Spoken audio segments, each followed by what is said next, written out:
Ladies and gentlemen, welcome to the penthouse of the spiritual bungalow. Yes, indeed. So, Nomen, I've noticed you've added a bit of a preface to your name. Is there a reason for that? I think I'm just going to keep adding them until it gets longer. Yeah. Cognomen. Can we get a preview of what it might be next week?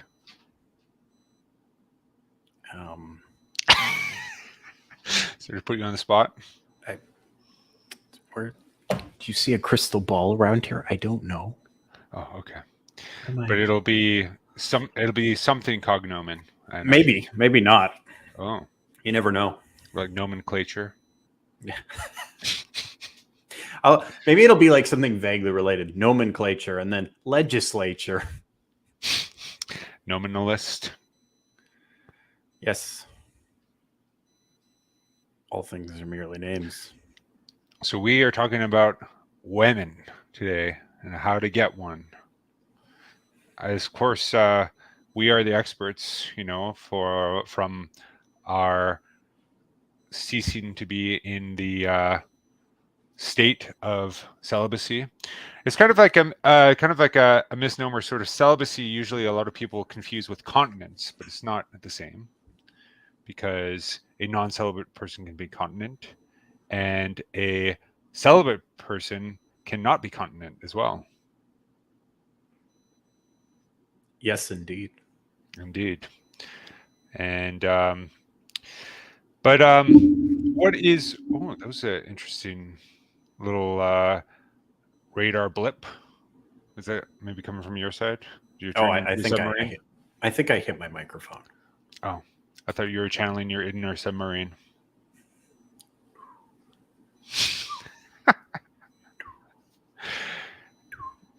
But what is your opinion, Cognomen, about this? Can you really consider yourself to be a trad if you just go straight into looking for married life? You're not even at least going to give the religious life a shot. I mean, what about like what St. Paul said in the letter to Philippians about, or is it First Corinthians, about that it's better to not be married if you can avoid it, or St. John Climacus says, that once a man enters the monastery, he has his hands bound, but a married man has both his hands and his feet bound. What's the can a trad man just go straight to searching for a wife? Is that a legitimate option, or are you kind of like? I think so. If you have a sufficient amount of self-knowledge, I think you're really more difficult for men because they have a kind of desire to be heroic, and sure. Clerical state is that there's something inherently heroic about it, despite the best efforts of our masters and superiors over the course of the last, I don't know, 60 years or so. When could that have started? But it still has that element of appeal. Of course. And you really have to figure out whether that's why you're looking into it, or if you have a genuine vocation, then obviously. I mean, both of us, being the superior men that we are, spent time investigating the vocation. So are we exemplary, or should people follow our practice of searching for the priestly or some form of celibate religious state, and then before you go prancing off around the nearest chapel veil?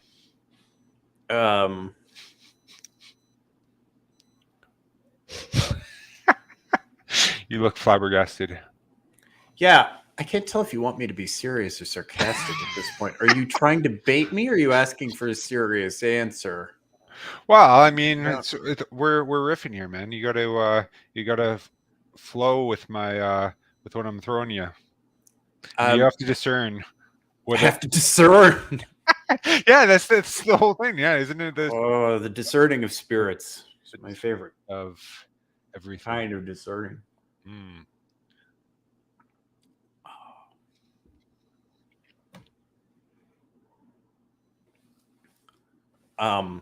No. I mean, I definitely wouldn't advise young men if they have a young lady in their sights to just be like, huh, and then go run somewhere else. Honestly, if you think, That she's the one, then you just go for it. just try to woo her, see what happens. So how do we know that she's the one? What are we looking for in a traddie wife? Well, denim skirt is a must-have. skirt. Yeah, denim skirt is a must-have. What if it's like a what if it's A-frame? Like A-frame's a little racy. I don't know, but the A-frame skirt. No, that's disgusting. Don't even. There's children watching, Jonathan. Oh, I'm sorry. The For scandal. shame. But what about it tiered? Like, I mean, a tiered skirt. I don't know. I think that's a little bit too amorphous. Not quite amorphous enough. Yeah. It's gonna be like really like flat denim, and then some sort of top which makes her indistinguishable from foliage. Yes, foliage. And, I think a foliage look is desirable. But there's also kind of like a regal look that I think is acceptable as well. Apparently, now all trad women have to walk around with like uncovered, long child of the flower fields hair. Uncovered. This is the trend. Instead of actually like wearing a hat or putting their hair up, they all have to apparently walk around like they're going to start speaking to woodland creatures at any time. But how can a traditional man? No. Even like, how can a traditional man even consider approaching a woman without a veil? I mean, that's but that's the great thing. They all have to go to this SSPX seminary because the women aren't wearing veils. And they've removed their burqas in public, which is pretty unacceptable. It's completely unacceptable. I mean, I don't ever vouch for Islam, but maybe that's one institution of it doesn't go far enough. Yeah, I mean, you can see the eyes. Yeah, what's the eyes? Eyes are the gateway to the soul. Like exactly, that's what Augustine said. It down. That's exactly what he's doing. Like because you have this like narrow like focus on the eyes, it's actually creating more of a because that's what Augustine said. Well, all it's saying is, hey, my eyes are up here. Like, look at these. I know. I mean, maybe it could actually be worse than like just like wearing like a bikini in public because you're actually the eyes are sort of you have the gaze being focused in you and drawing your distraction away from what you should be focusing on, which is finding a trad woman and not a Muslim woman. Not finding one. So like some sort of opaque cylinder. Opaque. Oh, yeah, I can get on that. Yeah. Yeah.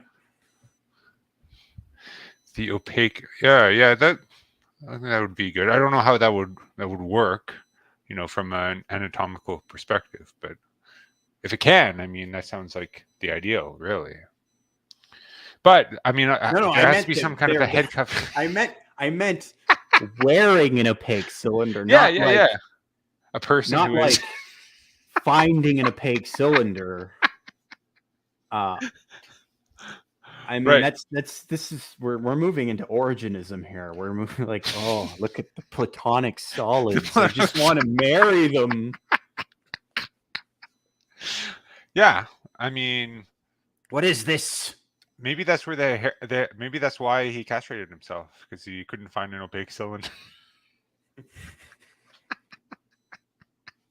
Women these days. No. None of them have the heavenly symmetry of the Platonic solids. No, I know. Yeah. But so is it acceptable to marry a woman for wealth? Is this like, I mean, just hypothetically, I mean, I'm not saying that anyone would actually do that, but is it within a moral in a moral framework? Is it could it ever be laudable? Like, I mean, maybe if a person is in fact, like, sort of in a noble position, maybe their family has been, sort of has a noble title, but is kind of lacking in their ability to exert their nobility into the public sphere. Would that be an acceptable category of marrying a woman for money?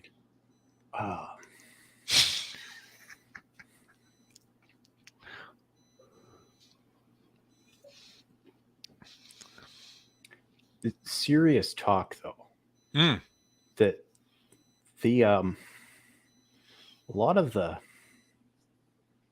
historical examples of this aren't very good. So, Well, it seems like kind of a bit of a dangerous territory of kind of using the sacrament for. But I guess, like, really kind of the understanding of the sacrament really only kind of came around. I mean, we did have like kind of it was like the Lateran councils, I think, that really sort of like strongly exerted the seven sacraments specifically, and the sacrament of marriage, I think, was always known, but it wasn't really defined until around the 11th and 12th century. At least that's what kind of from those podcasts that you got me listening to was saying. well, you don't really need to define something until people get really stupid about it. Sure. And the 11th and 12th centuries is, of course, when people were getting really stupid about everything. Stupid about it.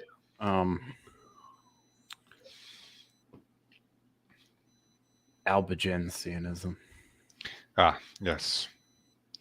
That would be a good reason to like, hey, for our viewers who don't know what Albigensianism, can we have a quick rejoinder?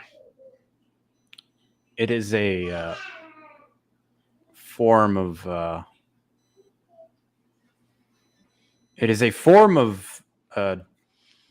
dualism. Is the resurgence of Manichaeism, basically, in the West, and it says that the physical element is evil and that the spiritual element is good, and so you shouldn't have children.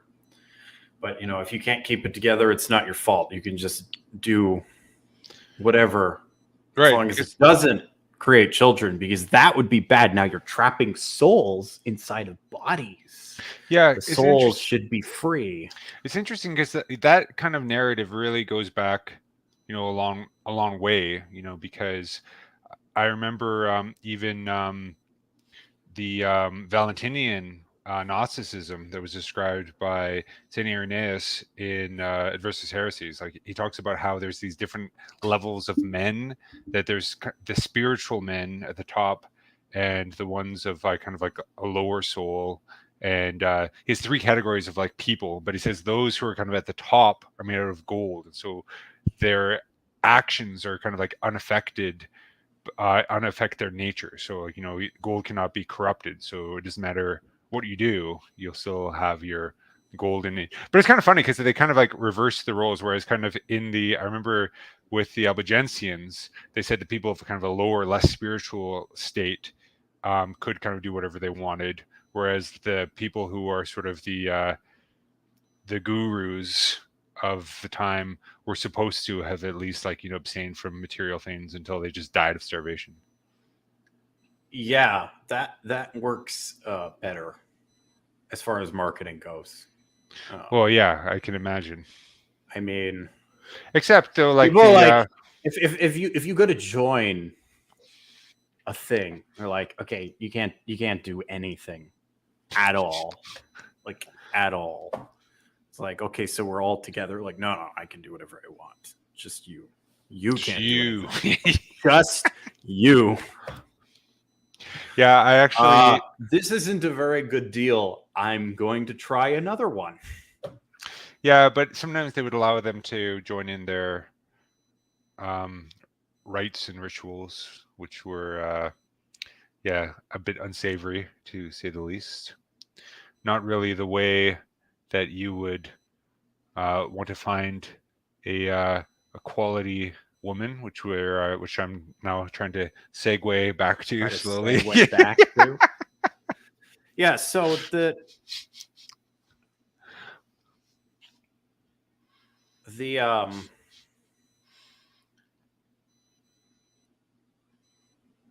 The example of marrying for money so that you can perform some sort of social duty puts me in mind of Friedrich von Hugel, who was a late 19th, early 20th century Austrian Catholic layman who did just that. He had a lapsed title of count from the Holy Roman Empire, which was no longer a thing, unfortunately. And he didn't gain any correspondent Austro-Hungarian titles. So he had no money. So he married, I think she was an English woman. And she was more than happy to find a member of the nobility from the continent, since she was also minor nobility in England. And she had quite a bit of money and couldn't find an English nobleman who was Catholic who could marry her because the options were limited at the time. Sure. And he is not the founding father, but he's probably the most influential figure in the modernist movement. Oh, really?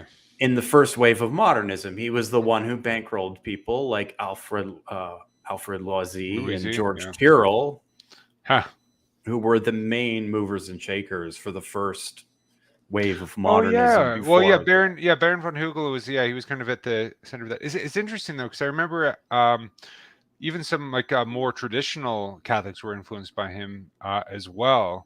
But he actually seemed to have quite a few Orthodox ideas as well. I remember Flannery O'Connor quoting him about sort of the nature of kind of the interaction of the spiritual and the physical. She said, Baron von Hugel famously said that anytime that you have a spiritual encounter, there always has to be some sort of in order for us to actually perceive it at all, there has to be some sort of a physical element to it. So otherwise it would just be completely off of our perception. So that was so she was using that example to sort of explain in her literature how the spiritual and physical interact. Yeah, well, he was of the school.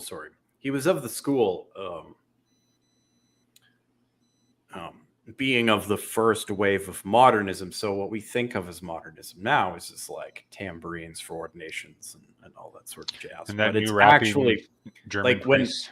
When Alfred Loisy was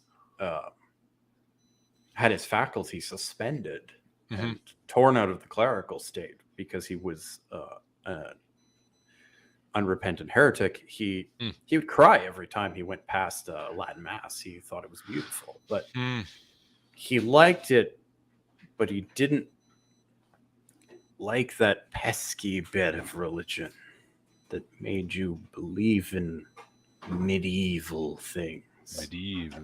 Well, I remember Hans von Balthasar was very upset with the ordinary form of the Roman Rite as it exists today. Well, I think he was more influenced by the first wave than what we think of as the modernists. Sure. Now, one might almost even make the distinction between modernism as it was under Alfred Loisy and George Tyrrell, and as it was fought against by Pope Pius X, and the sort of second wave of modernism that we get with Vatican II is almost postmodernism. Oh, yeah. But I mean, there's not that much of a big length of time between Baron von Hugel and someone like Teilhard de Chardin. I mean, they would have overlapped. Yeah, well, I mean, no, because de Chardin is kind of but the first thing can be happening. Yeah. At the same time as the second thing is beginning. It's in its incipient stages. Right. Right. But the big thing with what I'm thinking of as postmodernism is, or wanting to label postmodernism, is that it it's really seeking to alter many of the formal aspects, what we think of as the formal aspects of ritual and actual words, rather than merely what modernism was attempting to do, which was undermine the meaning of the words in the first place.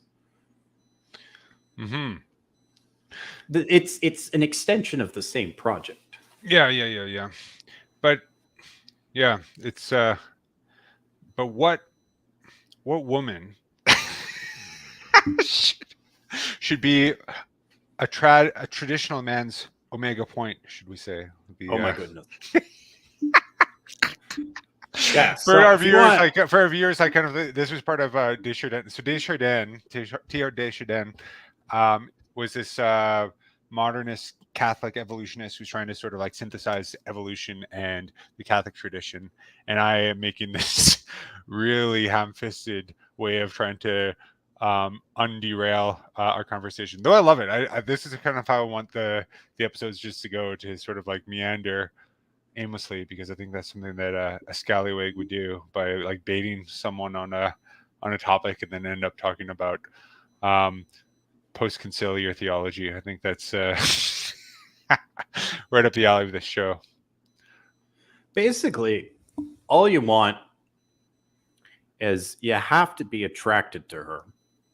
Yeah, I think that's because otherwise it's not going to go very well. But was Baron von And she has to be attracted to you. Sure. And she should be Catholic or willing to become Catholic. Yeah, I think that's and then if you hit it off, I think that's why are we dallying over the Gordian knot? Just Alexander the Great. Cut the Gordian knot. Let's get it. Or tie the knot in that case. But hopefully it's not a Gordian knot. But I guess it is kind of a Gordian knot. It is a Gordian knot. You shouldn't be able to untie it. You shouldn't be able to untie it. Yeah. And you shouldn't also be able to cut it.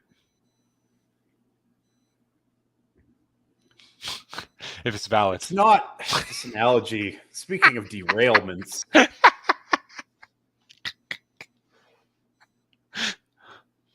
What do you think about Bucephalus? What do you think about that as a horse's name? I think it's a good name for a horse.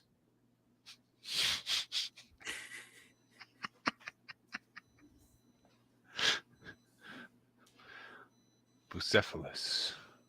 It's majestic. Anyway, so that's my non-sarcastic answer. Yeah, well, let's dive into that a little bit. I think that that's true to a point, but I do think that there are some. It can be mitigated by some like practicalities. Like, I mean, for me, I did really want to marry someone who was kind of at least in the habit of going to Latin Mass, just because I didn't want to have that as a fight. I wanted. Yeah, but doesn't that go along with the whole like hitting it off thing? Yeah, usually, but I mean, sometimes. I mean, I did consider. Other women who weren't traddie, but it was. I think it would have been. It would have been hard to sort of get over that hurdle. You know, especially if you're trying to go to wanting to like switch off and go to different parishes and stuff like that. Yeah, see, that's odd. So what I mean by hitting it off isn't to kind of like isn't pure kind of like biological chemistry crooner song, like in other words, you know, like no, that's not. That's definitely an aspect. Yeah, that's definitely an aspect. I mean, when I was dating my now wife, for the first month, I almost caused car accidents, and there was a lot of like physical danger to my person that occurred while I was completely unaware of what was happening. Mm-hmm. But that's not really that's just one of the fun parts. Mm-hmm. But it's not like, you know, it's like if you have a couple drinks, then you get up and stumble. That's one of the fun parts, but it's not the main point. Mm-hmm. Sure. Yeah, yeah, yeah. Um, well, I don't know. Like, I mean, I guess like, but I do think that there is a temptation um, amongst some Catholics, myself, like actually, who's the one example that I'm bringing into consideration, where sometimes you can like overlook sort of that biological aspect, and where you can kind of like see a person who has like desirable attributes, and you just try and kind of make it work, even though if it doesn't have that sort of, even if that thing isn't sort of there. Like I think that was a trap that I fell into actually a few times when I was dating, and I think that that's something that could be avoided if you're just kind of a little bit more authentic about how you actually feel about the person. Well, so we have different dispositions, and Yeah, that's true. Yeah. I'm a very vain person, so I really enjoy it when women are kind of like admiring me. It's a really Yeah, deeply sure. satisfying Mm. experience. So to go to the scallywag, well, a bit more like a swashbuckler, but like if you just got to kind of like go in there, be like, aha, and you kick over the door and like swing across on the chandelier, and that's kind of how you this how Yeah, you but kind of end up being married. I think That's like my method personally. hmm but I think like, I don't know. I think that that women are pretty like perceptive, so I think that if like they that it's not going to work unless there's actually sort of like something that's kind of like already actually sort of implicitly there. Well, that's the problem with kind of trying to catalog shop for your trad wife, right? Yeah, I know.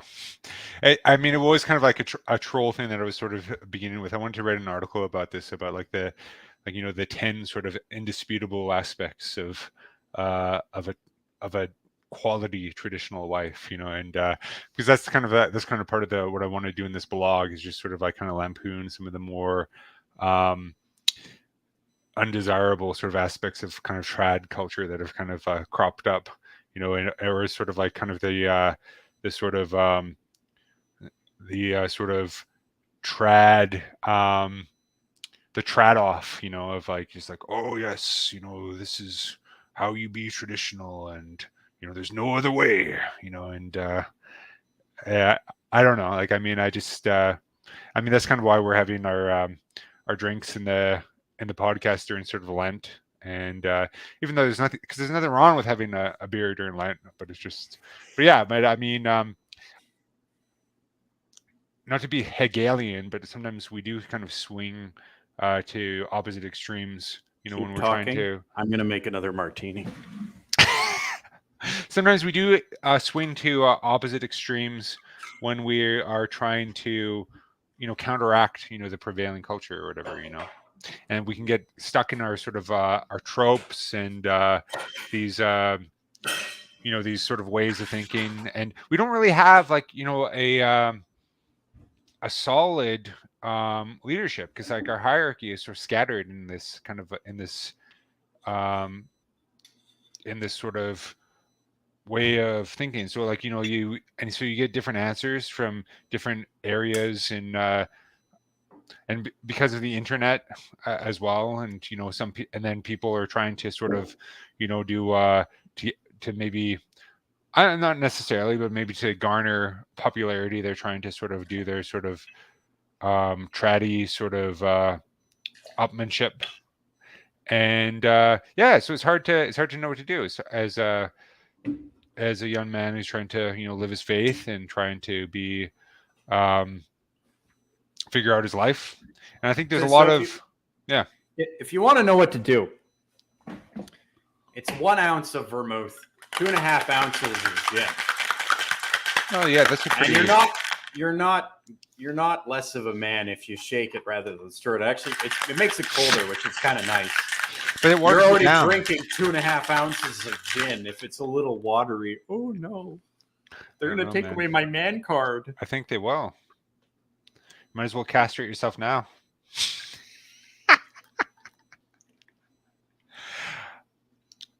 Did you chill that drink? Yeah, there's ice. 2 ice cubes in the shaker. I mean, did you chill that glass? No, And goodness, why would I do that? are you garnishing with olives or lemons or? I've got 2 olives in here. I'm reusing the old olives because I don't want to eat olives on camera. I did that last time and it had unwarranted effects. Did you ever put the olive juice like in the martini, like a dirty martini? Not for me, but I know that you're really into that, and I kind of like that. I'm not going to judge you. I mean, it's a thing, I guess. What about the lemon? I do like the olivey bit at the end, but I think if the whole thing tasted like brine, that would be a little much. I do like kind of things that are briny. Especially if it That's my overpowers. Scandinavian. That's my Scandinavian heritage at work. You don't want to overpower the gin. So the trick to it is getting good gin. This is a good gin. I'm not being sponsored. This is a good gin. Heyman. Speaking of, and don't buy cheap vermouth.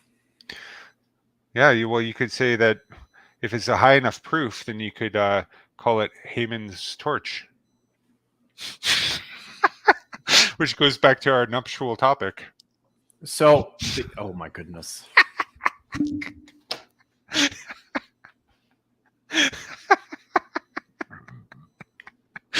God. There are children. Hey, it's Shakespeare, man. I'm just like quoting the Tempest.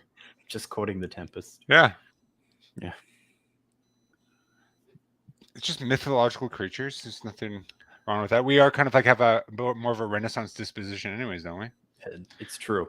Well, I mean,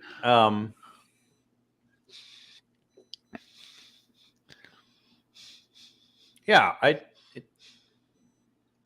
you shouldn't catalog shop for a wife. You should like. Yeah, I know. If you're in a group of women, mm-hmm. there are women around of the single variety. You know, flex a little, do something mildly impressive, make a good joke. It's true. See which one of them giggles or looks at you. You know, is she cute? There you go. There you go. What about like the what about once you've you found that the one that you're interested in? Do you what is your opinion about this about the whole new courtship rage, as you call it? You know, it's just like, you know, it's funny. I've met like quite a few people who have kind of very strong opinions about, you know, the rules of engagement for the dating period. That seems to be a popular topic of discussion. Yeah, I have no idea what people should do, because I really wanted to get through with it as quickly as possible. So just drop the knee. Well, just it's like some sort of like foggy field in the First World War. Yeah, I don't know. It's weird because hang out in the foxholes. Yeah, I don't know. Like, I mean, certain people like try and put like quantitative like barriers on it. Like, I mean, like the secular standard. I mean, obviously shouldn't be following secular standards, but it's like, oh, you know, if you're with her for a year, you know, then you should. And actually, I've heard that it's said by Catholics. You know, wait until like if you have a girlfriend, then you know wait for a year before you move on to the next step. But we definitely didn't wait that long. No. But we also got engaged in our 30s as well. Neither of us can be an expert on what an 18-year-old should do. I mean, 18-year-olds are a little bit more impetuous, but at the same time, like, I think that's kind of dragging it out. I mean, dragging it out is not. I don't think it's a good idea either. So, yeah. I mean, it. One would argue that it would just vary by case. That you couldn't give a. That you couldn't really give a. It would depend on the person, and it would depend on the age. Yeah, I think those are right. Yeah, the biggest factors for sure. That's something that parents and priests should be consulted on, not two idiots on the internet. Or any of the idiots on the internet. Idiots on the internet should be involved in this. Yeah. It's none of their business. Well, yeah, especially if you have like, you know, children who are kind of coming to the age of dating or whatever, and you're trying to figure out, you know, how you want them to sort of properly engage. I don't know what the young families in our parish are going to do in in that sort of capacity. I mean, that'd be really hard. Yeah, well, I mean, it's not my kids, so it doesn't. It's not a me problem. Well, not for quite a while for you. It's going to be a me problem a lot sooner than it is for you. That's true. But I'll I don't leave you know. to writhe in agony. I'll be like Lucretius, talking about the pleasure of standing on a foreign shore watching a civil conflict that doesn't involve you. Look at them fighting. Mm-hmm. I wonder. Yeah. I wonder if if there will be sort of some kind of a return to something like not strictly arranged marriages, but at least sort of like, I don't think there's a problem, as long as it's like kind of like culturally sort of established for parents to sort of, like help sort of like recommend possible candidates and that sort of thing. I think that's, that could, as long as it's not sort of like an overbearing sort of like, motherly sort of thing, then it's, yeah, I don't know. Because but sometimes like it's funny because like you usually don't have like normally, like, at least as far as mothers go, it's not like they're like really sort of like trying to push forward candidates, but they're the ones who kind of like react to ones that they don't like, or that they have that seems to be kind of like more of the trend. But I think parents, especially if they do it together, actually saying it's like, oh, I think this might be a good person for you. If you have that kind of relationship with your child, it actually could be a lot more positive contribution than waiting until they find someone that you don't like. Yeah, I mean, then it kind of depends on that situation as well. Of course. This is all more or less outside of the control of the individual man who's trying to do this, I think. Oh yeah. Like, I mean, maybe a man could be sort of like, I think it's better like if you don't leave it all up to yourself. If you actually ask, friends or family or trusted loved ones to sort of like, like consult you on, like, because like I think that's like, I think the our sort of like hugely sort of hyper individualist society, like, puts so much pressure on the individual to find that person in their life. But why does it have to be just that individual involved in that? I mean, I think that's just like such a backwards way of thinking. okay, I would like to Segue. no, said contra. Oh yeah. Have you ever seen committees in action? Yes. Yeah.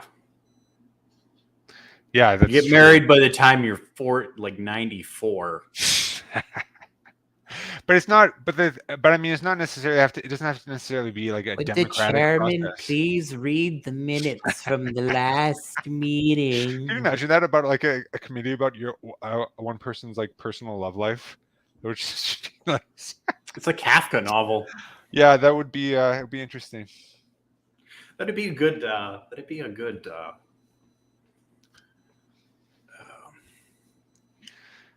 I'm not saying It'd like, almost be a good like a Waugh novel or something. Yeah. yeah, that's what I was thinking of too. Yeah, but I'm not saying necessarily that it would be like, you get them all together in a group and it's like, oh, let's get this discussion. No, but it'd be like, like on a one-on-one capacity. I mean, obviously, it would be really weird if you try to solve your love problems. Yeah, I mean, when I was going through, I considered people's opinions, and then I rejected most of them. But yes, yeah, that's true. I mean, it took me 1 week longer than my father, so brought shame upon the family. To get anyway, yeah. 13 weeks instead of 12, Mm-hmm. Although he asked after 4, but wow. Well, yeah, because then after 8, and then 12. That's the one that stuck. But it's also you also have to be persistent. Mm-hmm. Yeah, well, that's good. I think my father also was was on the third ask that he finally got the desired answer.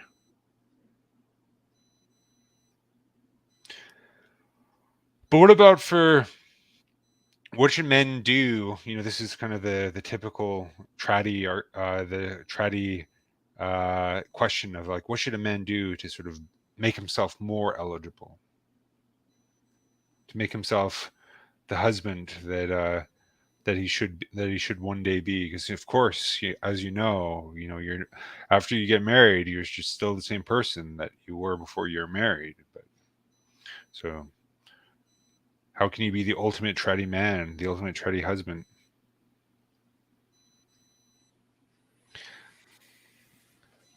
Get them gains.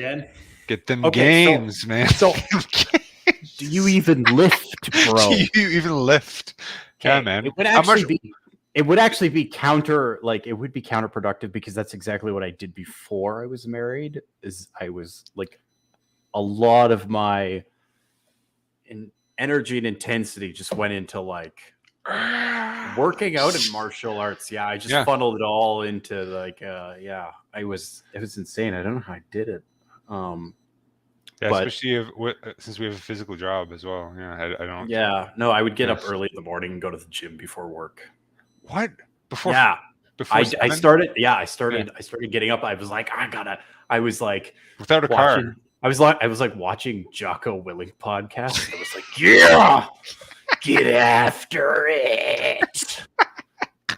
I got all like pumped, man. It was out of control, and I was like, yes, and get up and work out, and then some days I would go to the dojo after work, and then after a while I was doing Muay Thai and Jiu-Jitsu. Yeah, I remember that. Yeah, that was kind of crazy. It was insane. It was an insane thing to do, but I do recommend to the young men out there, do one of those martial arts. If you have that kind of confidence where if you look at someone, you're like, yeah, I could throw you through a window if I wanted to. That's really good. Women pick up on that. They're like, hey, he could probably throw someone through a window. That's what I need. Like, real talk here. Yeah, man. Women don't want to be in a situation where they can be compromised. They want a man who can make sure there are no compromises. And who can lift 4 plates. I don't think weightlifting is as much. It's a bit of I know. But it's and the gym bro thing is obnoxious. I know. I just had to, when I was living in Texas, I loved my powerlifting gym. It was good times. Just they're playing like For Whom the Bell Tolls, and then you could just like and they had Philippians 4:13 on the wall. Like, I can do all things in Christ who strengthens me. Just the most American thing ever. Right next to a bald eagle. Okay. Someone needs to settle down. It's glorious. I like doing the overhead press. The overhead press, that was a good lift. Just like a straight overhead press, not like an Olympic overhead press, like with a clean, just with your feet planted. See, I always did them like this. Oh, really? Yeah, fists out. So I would do it, and I would do it with clean. So I would with no like of that jerk movement. So just pick it up, and then almost pick it up, but with the same motion, curl it, and then push it up. Oh, and I got that from an old old weightlifting manual by Arthur Saxon. Yeah. And that's what he did, and he never injured himself horribly, and was considered one of the strongest men alive in his life. So, yeah, I mean, with Olympic lifting, you have to be super careful. I never did any of those. I mean, I just did kind of. Why would you do that? Do what? Why would you lift something dangerously? That's.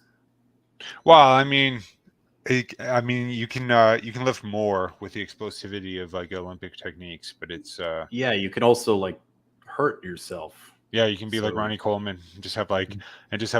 I just have like a spine that's like one piece, with Yeah, like don't all do your that. vertebrae fused together.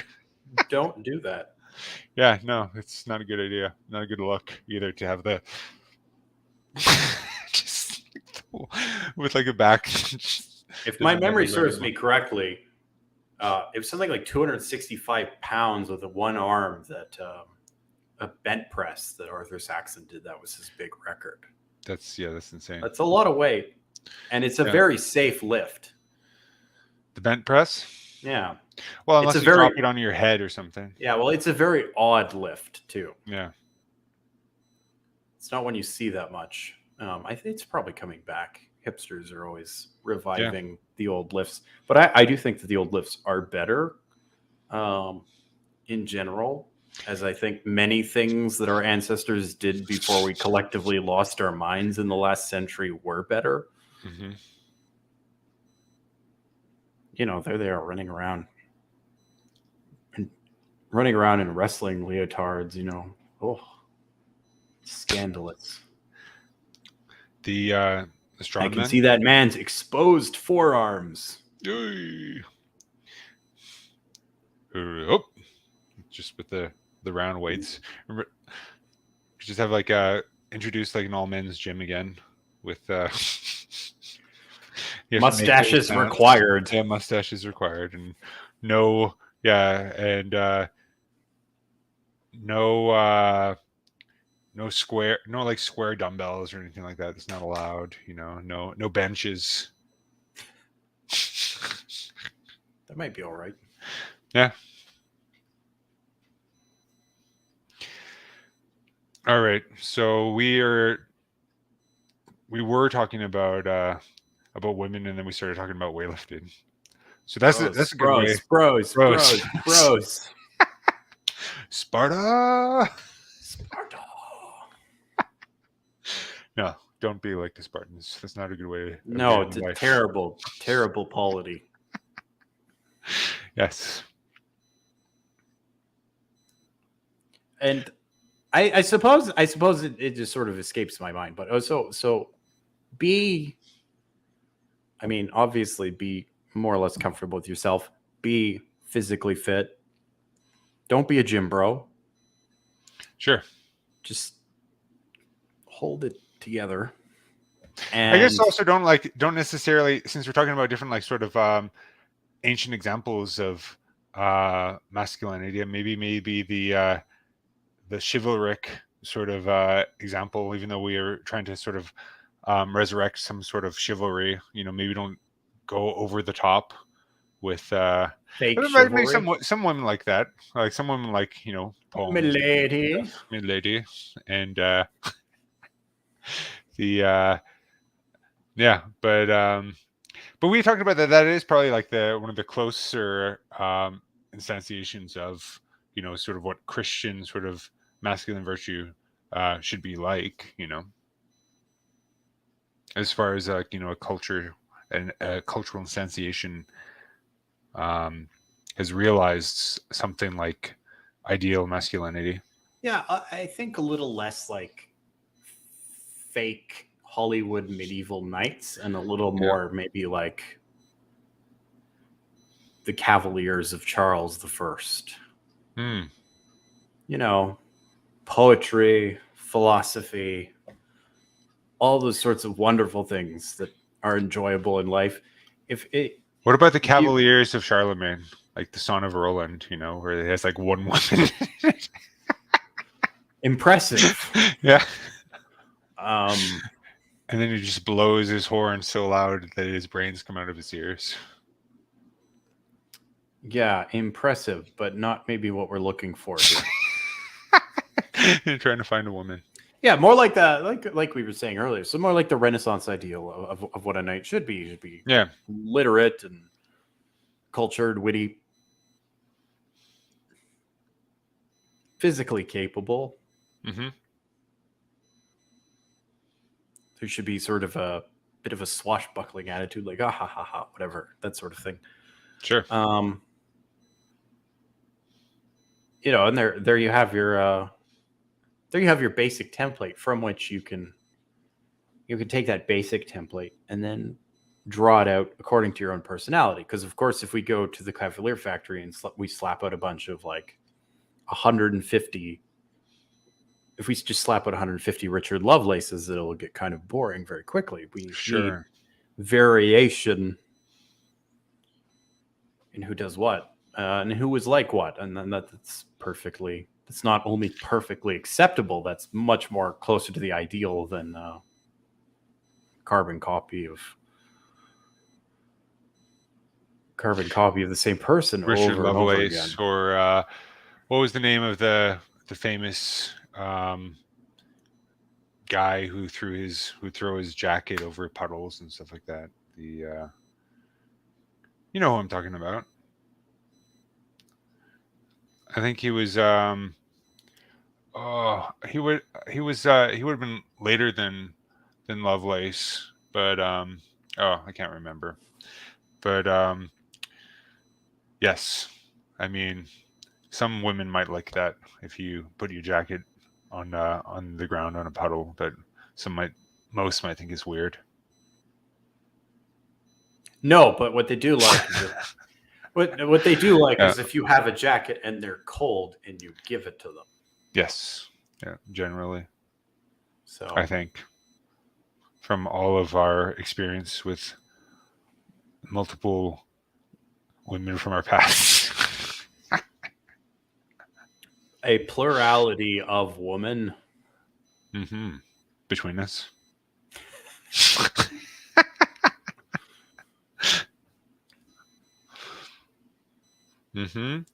Well, have we solved all the problems? Which problems? Problems of traddie men trying to find women in their lives. I mean, I think a big problem is the online dating thing as well. Like, I know neither of us have really done it. Like, I intentionally avoided it, but I don't know. I think that there is kind of like there's a general. Yeah, go ahead. You're catalog shopping. Yeah, exactly. Stop it. No. There's nothing.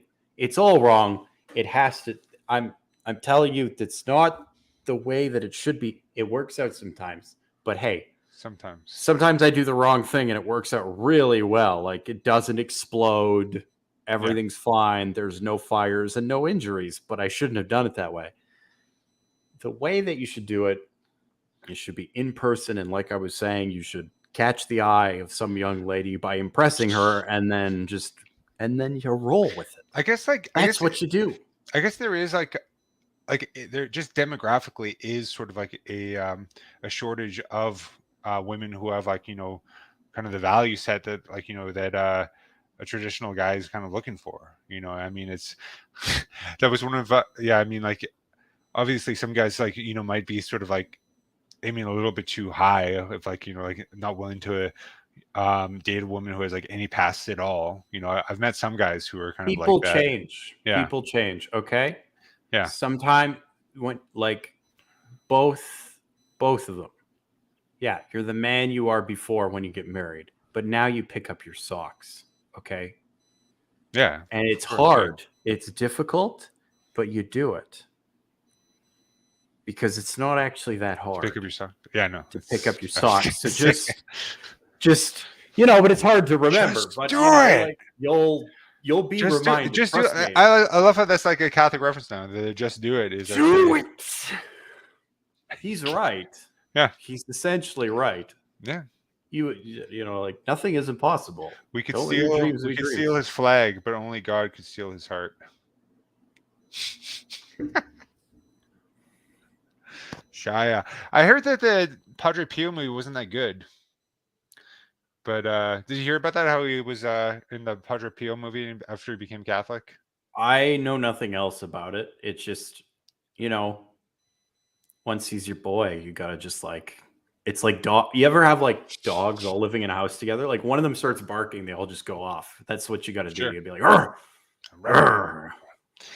Back off."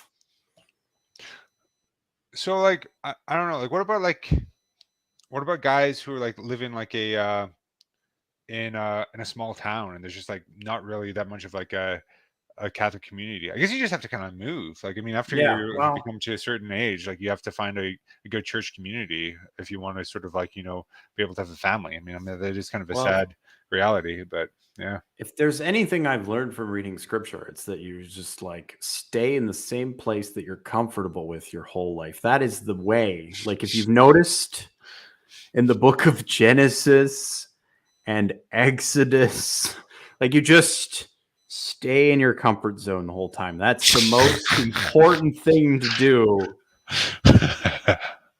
or Tobit. Yeah, just like don't Well, just, yeah. you know, life gets a little hard. Might as well just roll over, die, maybe cry a little bit. Yeah. I yeah, that was it's kind of cool. Like, I mean,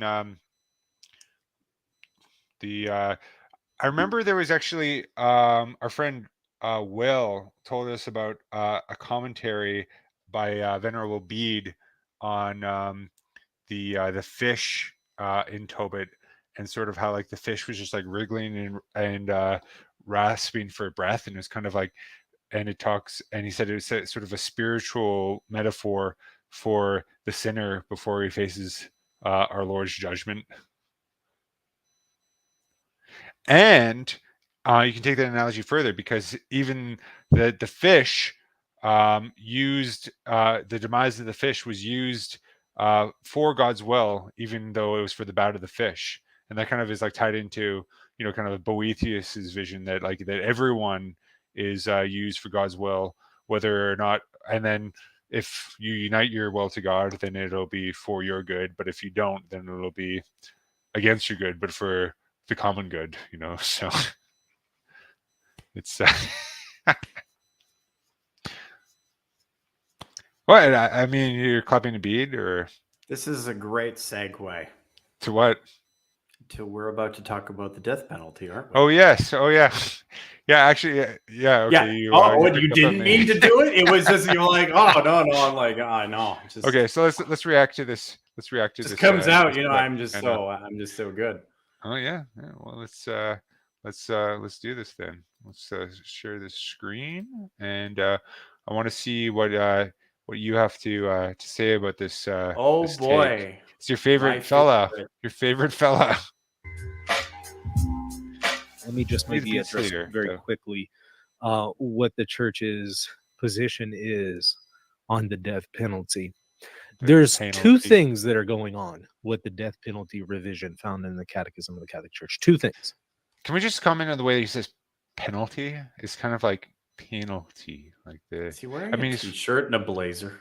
Yes, he's a cool guy. It's just like this is Christian charity at its finest, just as Michael Lofton would want.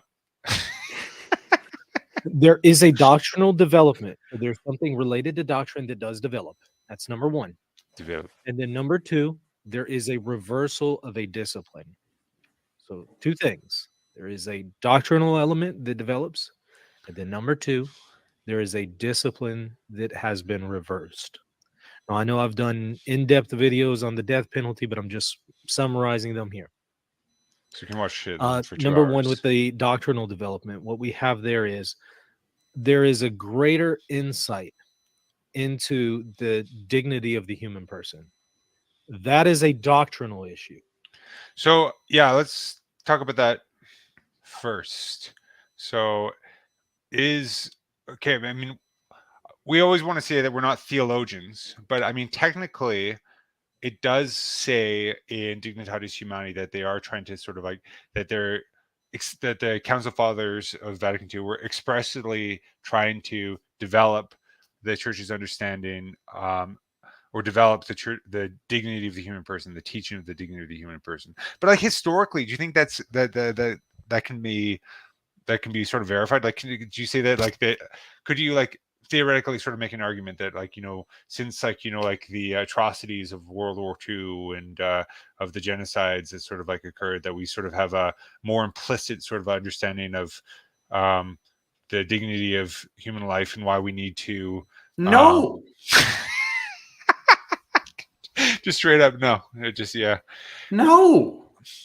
Yeah, I don't think so either from a cultural aspect. But what about from like an ecclesial aspect? I don't know. Like, I mean, do you think that there could, like, I mean, that's what I mean, that's kind of like what St. John Paul II was kind of like, trying to claim as well, is that there's sort of like that there is a deeper understanding in our knowledge of the dignity of the human person, and sort of like not giving, like, trying to sort of like reverse sort of the course of like the state in and its use of coercion, because that's kind of like what the orthodox interpretation of dignitatis humanae is that the state doesn't have the ability to coerce people in matters of religion, but it doesn't actually prevent the church from using coercion in matters of religion, but for the state, so that's kind of like a reversal of discipline. That's the reversal. Yeah, of discipline but aspect of it. what qualifies as coercion here? That's part of the Right. part of the doublespeak that's going on, because there's different types of things that you could qualify as coercion.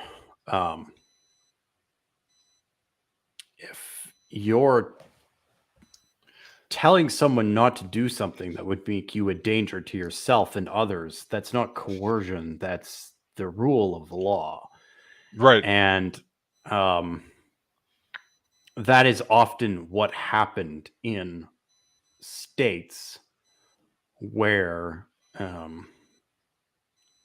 Catholic social teaching was correctly Enforced. was being correctly implemented in the first place.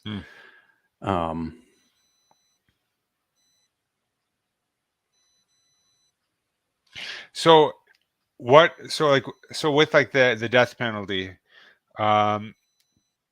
he goes, so I don't want, we don't have to watch the whole clip, but Michael often kind of goes on in saying that the catechism in the 90s basically says that that the use of the death penalty is restricted to when states can't revert, like, safely revert or effectively revert to another option. So they can't contain a threat through another method, through sort of incarceration or something like that.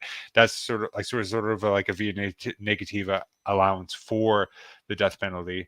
And so Pope Francis has sort of developed, or has like reversed that discipline by saying, well, in the current state, it is sort of like inadmissible, that there are no sort of like such instances where that might be sort of an acceptable interpretation. But it's interesting because I remember Pope Benedict actually saying that that this one teaching is one that that Catholics could disagree with. That's sort of like that is sort of like laid out in the Catechism, and still show yourself to and could still bring yourself to the communion table, which is like, I mean, obviously it's not a matter of divine law. This has to be sort of like a matter of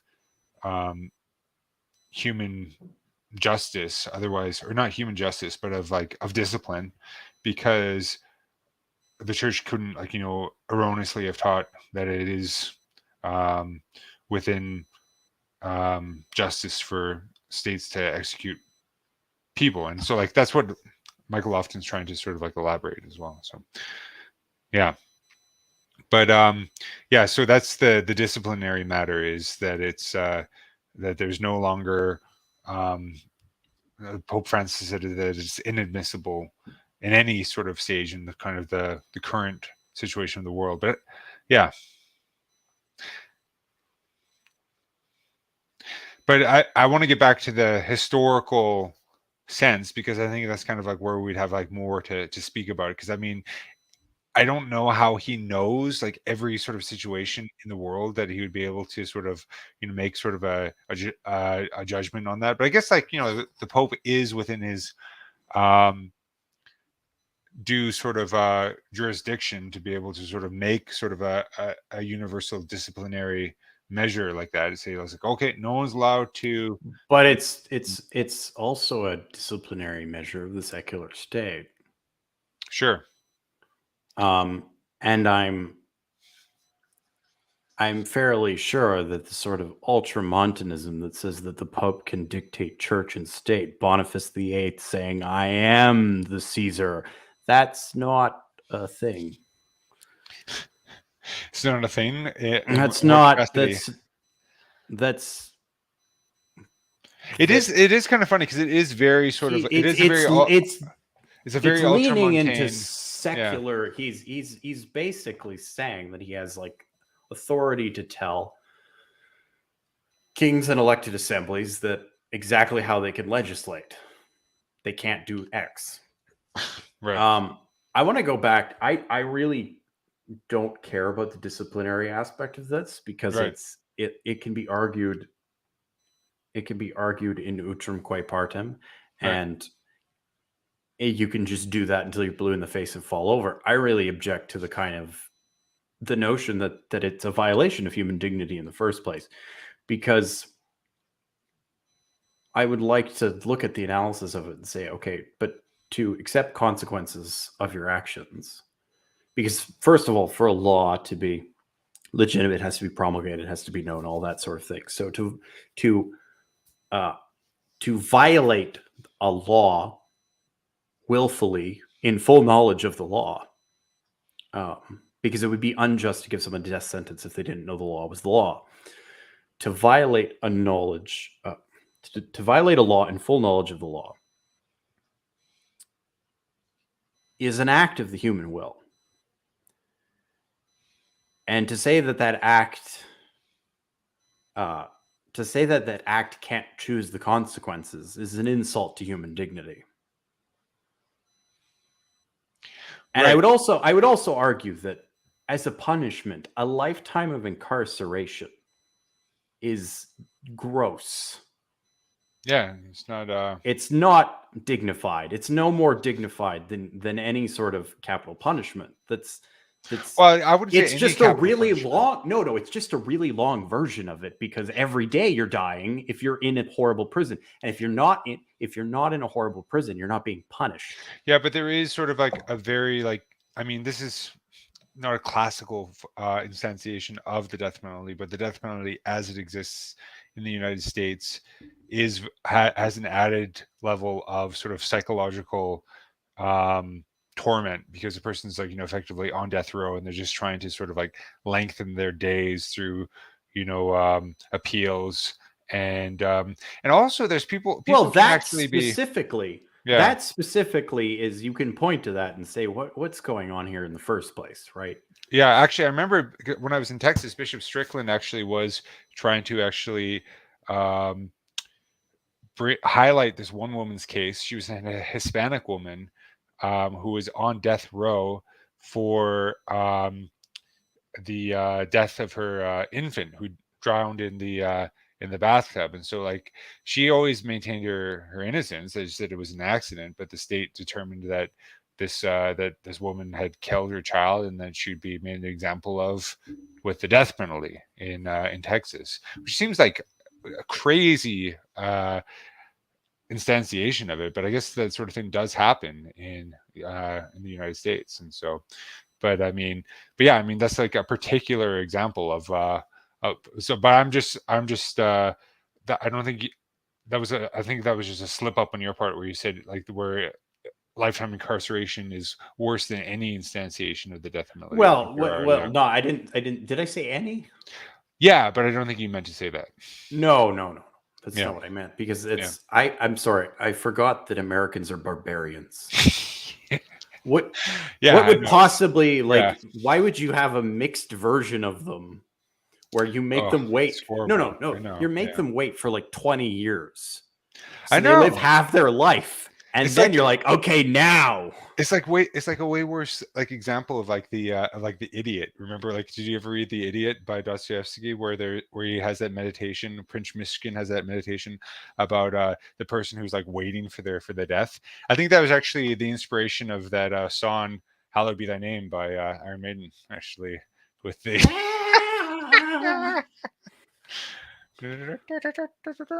Yeah, but Yeah, I think that was actually from the Iliad, because it's like very, very similar kind of plot to the story from the Iliad in Dostoevsky. But it just says like how horrible it is to sort of like, you know, have your death like right before your eyes and sort of like on a certain time, and like, you know, and have like a clock sort of ticking towards that time, and then having that extended over 20 years is just like horrific.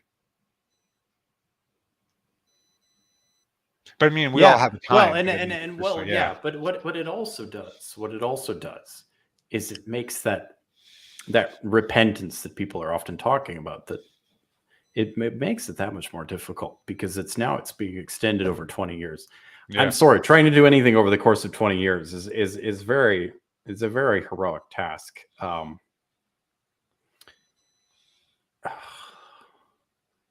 Yeah, but I mean, like that. There's a like, way in which they're being deprived of the fervor of contrition.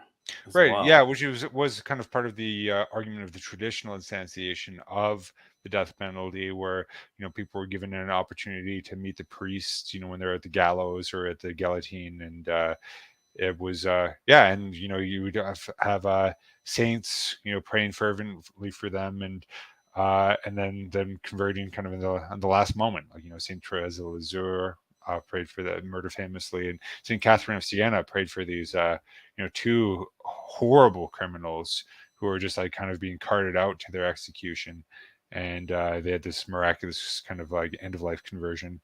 Um, but yeah, I mean, I'm trying to play devil's advocate though, because that seems like such like a good thing that I don't know how you would actually. I guess they would say, so okay, well, why can't we just, instead of like giving them like a time frame for the conversion, wouldn't it be more sort of like dignified to actually allow them to actually have like their whole lives to sort of to actually work out their salvation, rather than having this artificial sort of limit being placed on them, and this, like, you know, this kind of like this pressure, you know, being imposed externally upon them. Like, I mean, isn't it actually like, what if, like, you know, like maybe a, uh, an irrepentant criminal might actually convert who otherwise wouldn't, if he was given an extra 10 years in jail with, like, you know, a good chaplain or something like that.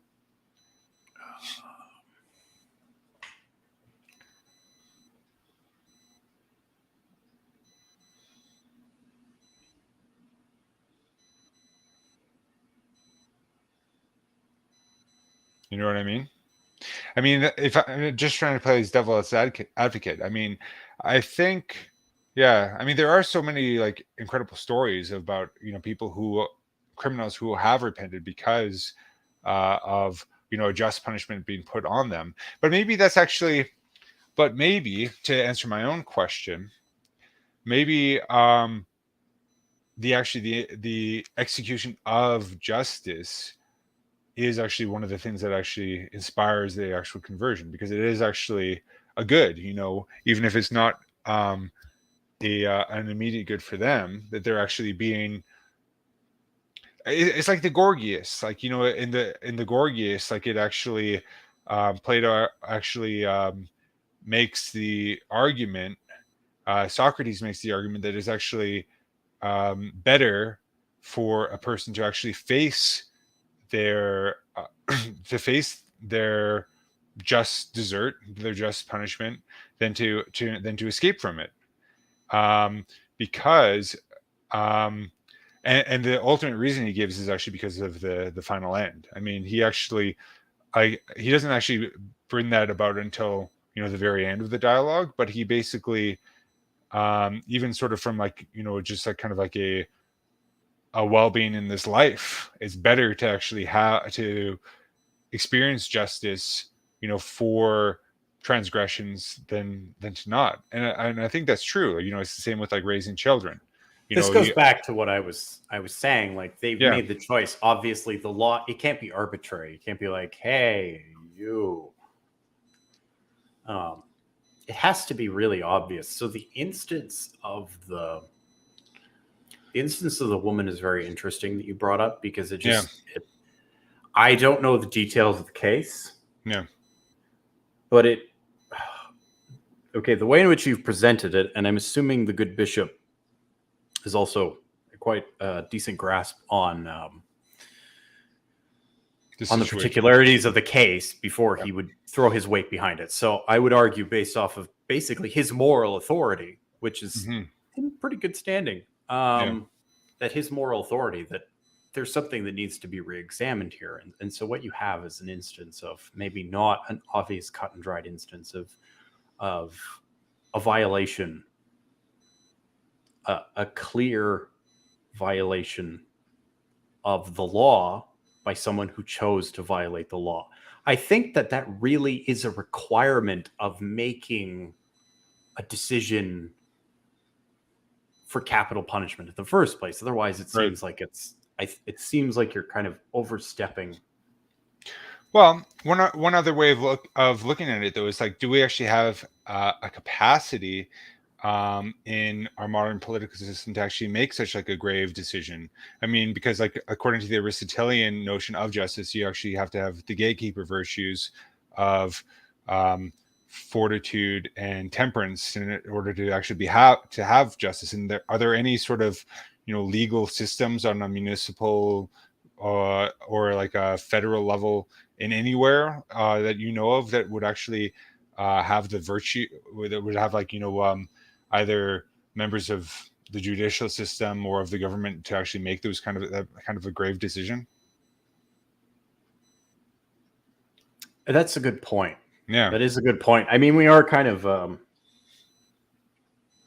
the point that I heard today, and it's a good point, is unless we have the kind of culture that can be just in the first place, we're rearranging the deck chairs in the Titanic by even talking about this. Like, yeah, I know. Yeah, it's true. Yeah, we are kind of on a one-way course. And I am really annoyed by the thing about the dignity of man, because I've actually read history books. No, like just a flat no. Yeah. That's a flat no. No. Yeah, I know. Stop saying that. It's not true. Yeah, I mean, if anything, the 20th century proves we haven't got a clue. Oh yeah, it's horrible. It's the century in which, to quote John Blackie, it's and he was talking about the Napoleonic Wars, but it's men need to fight like men, not tigers. Well, that's exactly what you have going on. It's not, we're not fighting like tigers in the 20th century. We're fighting like worse than tigers. Tigers have a sense of decency compared to the behavior that you saw in all the genocides, the expulsion, not just the wars. Yeah. The expulsion of people, like the expulsions of the Germans from Czechoslovakia. Yeah.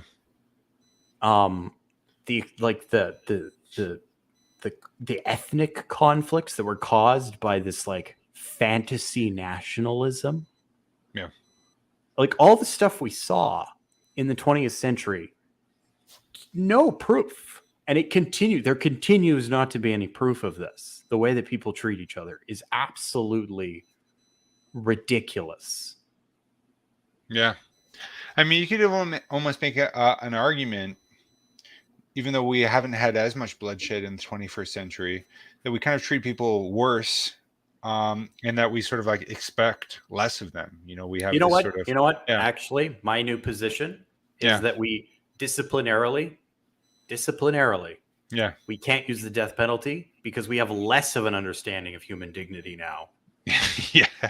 That it renders us to your point, that it renders us actually impotent to use the death penalty as a means to apply justice, because we haven't got a foggiest clue what justice or virtue or dignity, what any of this means, because we've basically reduced ourselves from human beings to spider monkeys beating on garbage cans, screaming at each other and grabbing the erogenous zones of our bodies. That's what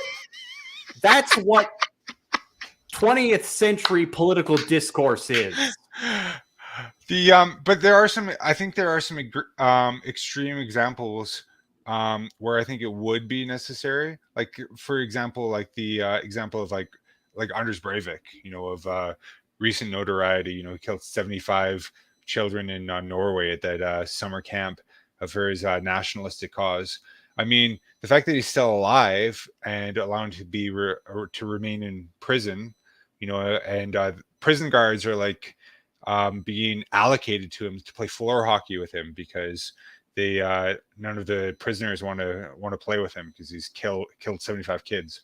But I mean, but in any sort of formulation of the death penalty, that seems to be the only way of dealing with that kind of a person, because I mean but if the Norwegians if the Norwegians were going to knock him off tomorrow, like they wouldn't be like, hey, you should like consider your mortal soul. Like they would just like, no.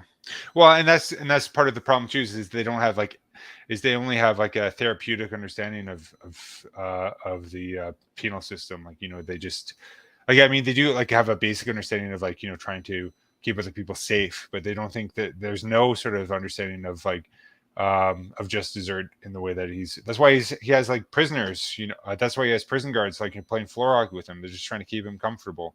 But I mean, but his ideology, that's not therapy. He's not getting over it. Has he changed his mind? Well, no, but they think, well, then there you go. Look, no. Like if I'm scared of doing something, someone has to make me do it. If it's something that's safe, but that I'm scared of it for some reason, someone has to force me to do it. They can't just like be like, here's your hot cocoa and you want a shoulder rub? Are you feeling better? They have this, but they have a very determined, I imagine, I don't know for sure. Like, I mean, I have Norwegian heritage, but I don't really know that much about the country at all. But I imagine they have a very deterministic sort of understanding of the person. So they think that, the only reason why people actually commit crimes is because of an They're Norwegian and they want to pillage the nearest monastery. Is that it? Yeah, I don't know. Yeah, maybe if more of, I don't know. Sometimes I think if like more of the if less of the Vikings sort of like spread their seed around the globe and they kept some of it nearby, and they might have a little bit more virility, in the Nordic countries, instead of actually, this sort of like a fit sort of approach to the way that they govern themselves. But I mean, the problem here isn't that the problem isn't just that they're not exacting justice, and they're just engaged in a sort of therapeutic, because there's no therapy going on. No, because if there was therapy, there would be progress. Yeah. If I go to do my job and then I don't get it done over the course of 10 years, I'm definitely fired. Sure. Yeah. They should all be definitely fired. Yeah.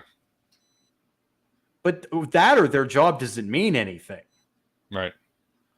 There has to be some sort of progress for there to be therapy in the first place.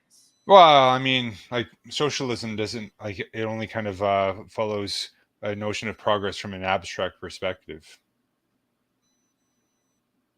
I mean, as long as we but then this goes back to my original point. Then the Norwegian government doesn't have the authority to kill them because they don't have the authority to do anything. It's spider monkeys inappropriately holding themselves, beating on trash cans.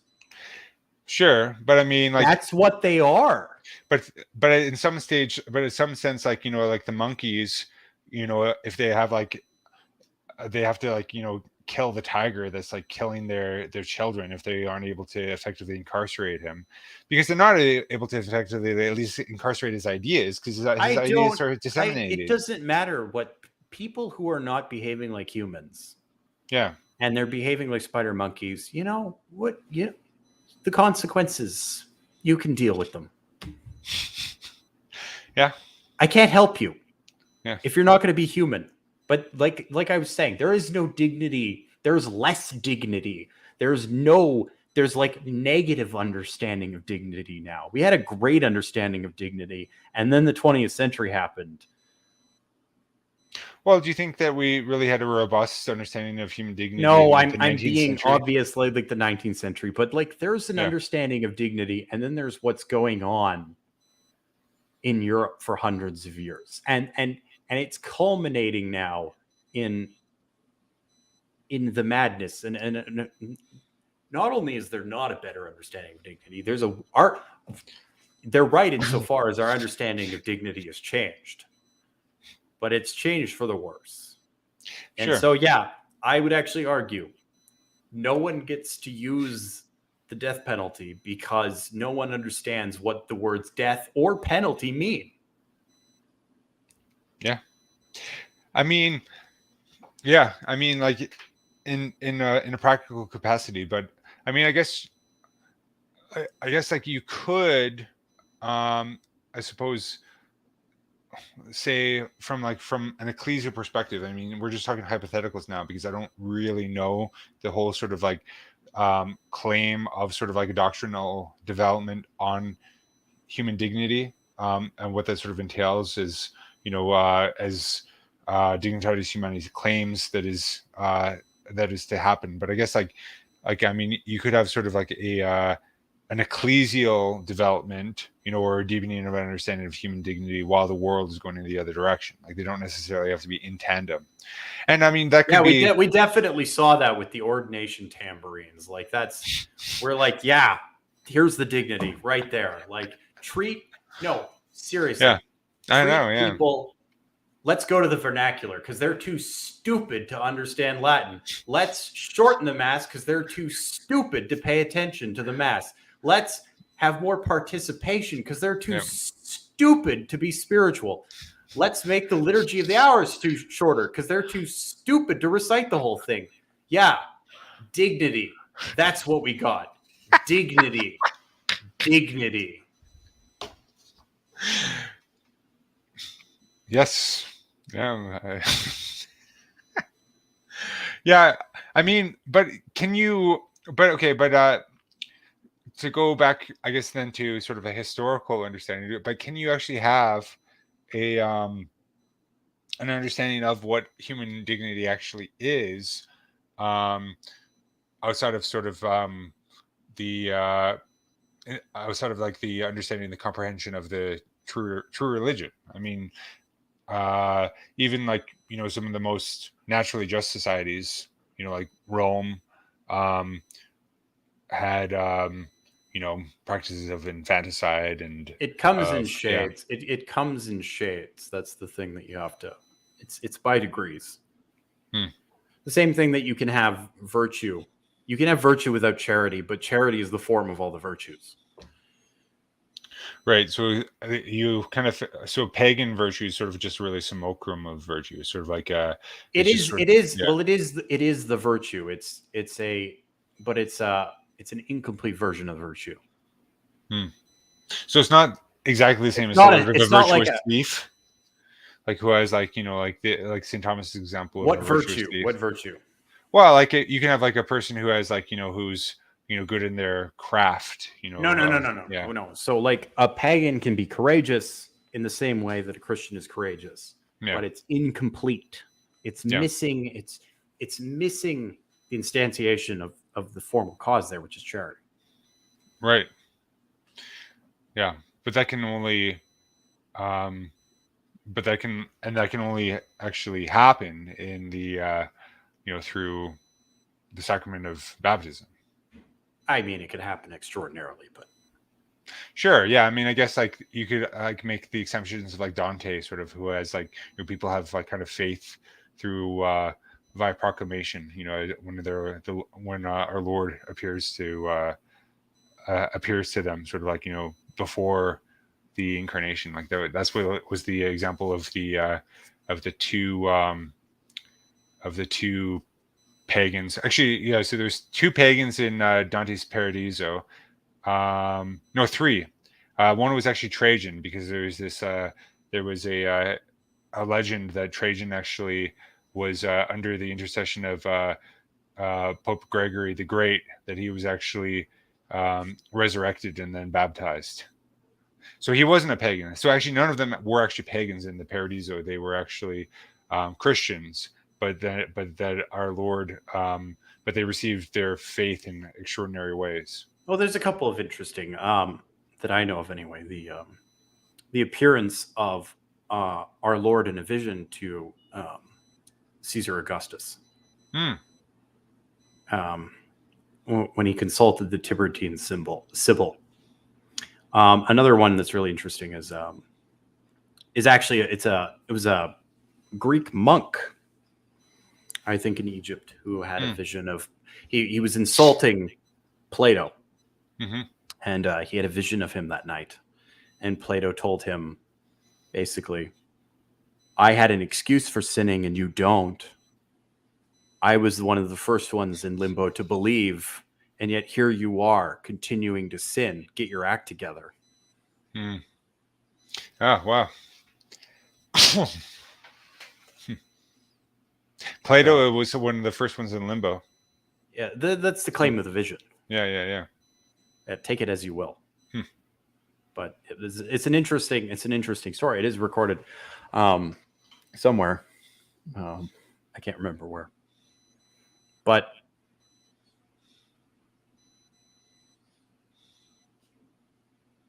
where were we going? Sorry, we were talking about the death penalty, and then we were talking about virtue, and about the and about whether or not you can actually have a real virtue in the with the pagans, or if it's just a simulacrum of virtue. The understanding of dignity, like Plutarch, for example, is a pagan, has a very robust understanding of human dignity. Right.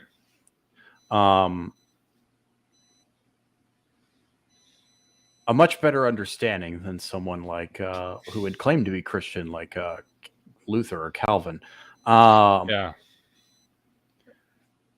So the understanding of dignity has been there for a long time, and there's a long tradition of it. And I think that it's eroded over recent centuries. And yeah, that's my position, and I'm sticking to it from now on. That our understanding of dignity has lessened to the point where we can't actually justly enact the death penalty. Because we don't even know what we're talking about anymore. Yeah. Well, yeah, I mean, it's pretty much the highest exercise that the state can have. It was over, life and death. And but I mean, that would also deny the state's capacity to be able to enact just wars. Yeah, I don't know if we're really good at doing that anymore, John. Like, the orphanage shot first. There's a whole awful lot of the orphanage shot first going on for the last long time. What incidents do you have in mind? Oh, I'm just thinking of bombing civilian centers in World War II and everything we've done since. Yeah. I was thinking for some reason of like David Koresh or whatever, who with the FBI, and then it's not really a war. That's a no. I mean, it's just it's domestic policy. I think we should. On that note. On the note of David Koresh's bunker full of guns and women, we should probably wrap up the show. I think so. Yes. So thank you, Cognomen, for all your insight and for being the Catholic scallywag, as I am the Catholic scallywag of my own stripe. There's something you should always remember. You will receive your reward in purgatory. Indeed. I was going to say amen, but that seemed impious. So, okay. Good night.